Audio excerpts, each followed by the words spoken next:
하나님 나라의 일꾼 하나되는 샘터, 하나샘터 생활에 오신 샘터원들을 환영하고 축복합니다. 한 주 동안 여호와 이레 되신 하나님을 경험하며 살아가셨나요? 오늘도 말씀으로 우리를 변화시키시는 하나님을 기대하며 샘터 교제를 나누어 보도록 하겠습니다. 이번 주는 소망 이마을 샘터장님과 함께 샘터 교제를 살펴보도록 하겠습니다. 우리는 지난주부터 3단원 언약 백성의 삶에 대해서 살펴보고 있습니다. 오늘은 그 두 번째 시간으로 십과 변화시키는 하나님이라는 주제로 야곱 가운데 역사하시는 하나님에 대해서 살펴보도록 하겠습니다. 먼저 십과를 통해 배울 핵심 주제를 읽어봐야겠지요. 이말숙 권사님이 십과 학습 요점을 읽어주시겠습니다. 하나님은 우리의 내면을 변화시키시는 분임을 배운다. 우리는 사람이 쉽게 변하지 않는다는 말을 자주 들어왔습니다. 그 사람의 기질, 성향은 결코 바뀌지 않는다고 말하곤 하죠. 어느 정도 일리는 있는 말입니다만 신앙생활에는 적용될 수는 없는 말입니다. 왜냐하면 신앙생활의 변화는 세상이 말하는 것과 다르기 때문이죠. 주님을 믿기로 결단하고 신앙생활을 하는 순간 우리의 삶에는 놀라운 완전한 변화가 일어납니다. 여기서 말하는 완전한 변화란 세상을 바라보는 관점이 달라진다는 것을 뜻합니다. 하나님이 말씀하시는 기준대로 생각하고 바라보는 변화가 우리에게 일어난다는 것이죠. 이를 통해 우리는 성경이 말하는 것처럼 새로운 피조물로 변화됩니다. 이러한 변화를 가장 잘 보여주는 인물을 꼽는다면 창세기에 나타난 야곱이 아닐까 생각을 합니다. 야곱에게 어떤 변화가 일어났는지 성경을 통해서 자세히 살펴보도록 하겠습니다. 안경희 권사님이 창세기 32장 24절에서 32절 말씀을 읽어주시겠습니다. 야곱은 홀로 남았더니 어떤 사람이 날이 새도록 야곱과 씨름하다가 자기가 야곱을 이기지 못함을 보고 그가 야곱의 허벅지 관절을 치매 야곱의 허벅지 관절이 그 사람과 씨름할 때에 어긋났더라. 그가 이르되 날이 새려 하니 나로 가게 하라. 야곱이 이르되 당신이 내게 축복하지 아니하면 가게 하지 아니하겠나이다. 그 사람이 그에게 이르되 내 이름이 무엇이냐? 그가 이르되 야곱이니이다. 그가 이르되 내 이름을 다시는 야곱이라 부를 것이 아니요 이스라엘이라 부를 것이니 이는 네가 하나님과 및 사람들과 겨루어 이겼음이니라. 야곱이 청하여 이르되 당신의 이름을 알려주소서. 그 사람이 이르되 어찌하여 내 이름을 묻느냐 하고 거기서 야곱에게 축복한지라. 그러므로 야곱이 그곳 이름을 브니엘이라 하였으니 그가 이르기를 내가 하나님과 대면하여 보았으나 내 생명이 보존되었다 함이더라. 그가 브니엘을 지날 때 해가 돋았고 그의 허벅지로 말미암아 절었더라. 그 사람이 야곱의 허벅지 관절에 있는 둔부를 힘줄을 쳤으므로 이스라엘 사람들이 지금까지 허벅지 관절에 있는 둔부 힘줄을 먹지 아니하더라. 미국의 리디머 장로교회를 개척한 목사이자 기독교 변증가인 팀 켈러는 우상에 대하여 이러한 정의를 내렸습니다. 우상은 일이 잘못되거나 어려워질 때 자신이 의지하거나 위안을 삼는 것이다 라고 말했습니다. 창세기에 나타난 야곱의 이야기는 그가 의지하고 붙들었던 우상들이 무엇이었는지를 잘 보여주고 있습니다. 사실 야곱은 자신의 열망을 위한 욕심에 가득 찬 사람이었습니다. 장자권의 복을 얻기 위해서 속임수를 펼쳤던 사람이기도 하고요.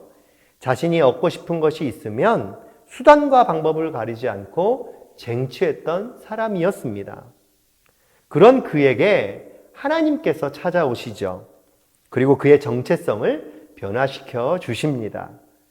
야곱의 이름처럼 그는 늘 속이는 자로 살아왔는데 그런 그에게 이스라엘이라는 이름을 주셔서 더 이상 속이는 자가 아니라 하나님을 붙잡는 자로 살아가게 하셨습니다. 그로 인해 환경을 바라보는 관점이 완전히 바뀌어지게 되었지요. 특별히 야복강 나루토는 하나님을 대면하여 만나는 현장이었고 하나님만이 자신의 유일한 소망이자 능력임을 깨닫는 현장이었습니다. 이러한 변화가 교재를 통해서 자세히 소개되고 있는데요. 교재에 나와 있는 4가지 질문을 통해서 살펴보도록 하겠습니다. 먼저 1번 질문을 이말숙 권사님이 읽어주시겠습니다. 야곱은 어떤 사람과 씨름한 곳에서 누구를 대면하여 보았다고 하였습니까? 야곱은 창세기 32장 30절에서 하나님을 대면하여 보았다고 고백합니다. 하나님을 직접 만나는 경험은 야곱의 인생에 놀라운 변화를 가져다 주었습니다. 그에게 어떤 변화가 일어났을까요? 2번 문제를 통해서 살펴볼 수 있습니다. 2번 질문을 안경희 권사님이 읽어주시겠습니다. 하나님의 야곱의 이름을 어떻게 바꿔 주십니까? 창세기 32장 28절을 읽어보시면 그의 이름이 어떻게 바뀌게 되었는지를 찾아볼 수 있습니다. 이 이름의 뜻은 하나님과 겨루다, 하나님과 겨루어 이겼다 라는 뜻을 갖고 있습니다. 사실 이 말은 하나님과 싸운다, 투쟁한다 라는 의미가 담겨 있는 것이 아니고요. 하나님을 붙들고 함께 싸워가는 자로 살아간다라는 의미가 있습니다. 3번 질문을 이말숙 권사님이 읽어주시겠습니다. 야곱은 하나님과 씨름한 장소를 무엇이라고 부릅니까? 창세기 32장 30절을 읽어보면 씨름한 장소를 소개하고 있습니다. 정답은 3글자입니다. 찾아보셔서 적어보시기 바랍니다. 이곳 이름의 뜻은 내가 하나님을 대면하여 보았다 라는 의미를 갖고 있습니다. 야곱이 생사를 걸고 씨름한 죽음과 두려움의 장소가 하나님의 임재가 가득한 장소로 바뀌었음을 확인할 수 있지요. 이를 통해서 야곱은 세상을 바라보는 관점이 완전히 바뀌는 계기가 되었습니다. 4번 질문을 안경희 권사님이 읽어주시겠습니다. 야곱은 정확히 어느 부위를 다쳤다고 말씀합니까? 창세기 32장 32절을 읽어보면 야곱이 다친 부위를 설명하고 있습니다. 사실 이곳은 힘을 내는데 매우 중요한 부위입니다. 달리 생각해보면 야곱은 자신의 힘과 의지대로 살았던 사람이잖아요. 그런데 그에게 힘을 내는 부위가 다쳤다는 것은 그의 인생에 있어서 매우 상징적인 사건이었겠지요. 이제는 더 이상 자신의 힘과 의지로 살아가는 것이 아니라 하나님의 은혜로 살아갈 수밖에 없음을 깨닫는 자리가 아닐까 생각합니다. 우리는 이러한 4가지 질문을 통해서 야곱을 변화시킨 하나님에 대해서 살펴보았습니다. 이제 마음 담기를 통해서 다시 한번 오늘 말씀을 정리해보는 시간을 가져보시기 바랍니다. 지난 시간에 말씀드린 것처럼 글을 읽으시다가 특별히 마음에 와닿는 내용이 있다면 밑줄을 적어보시는 것 좋겠지요. 마음 담기를 다 읽으셨다면 적용하기로 넘어가시면 됩니다. 적용하기에는 2가지 기도 제목을 소개하고 있습니다. 첫 번째는 나의 마음이 예수님을 닮도록 기도하는 것이고요. 2번째는 가정과 이웃을 바라보는 마음이 새롭게 되기를 기도하는 것입니다. 자기 자신을 위해서 그리고 가족과 이웃을 위해서 마음을 다해 기도해 주시기 바랍니다. 또한 가정의 기도 제목이 있다면 샘터장 샘터원들과 함께 나누어 주시면 좋겠습니다. 기도를 마쳤다면 한 주 동안 삶으로 실천하며 적용하는 시간입니다. 이번 주 적용은요, 상황과 환경을 바라보는 마음이 어떠했는지 솔직히 심정을 나눠보는 시간입니다. 샘터장 샘터원과 나누어 주시면 좋겠습니다. 서로의 나눔을 통해서 하나님이 우리에게 힘과 능력을 주실 것입니다. 2번째 적용은요, 창세기 32장 28절을 암송하는 것입니다. 암송을 생활화해 보시기 바랍니다.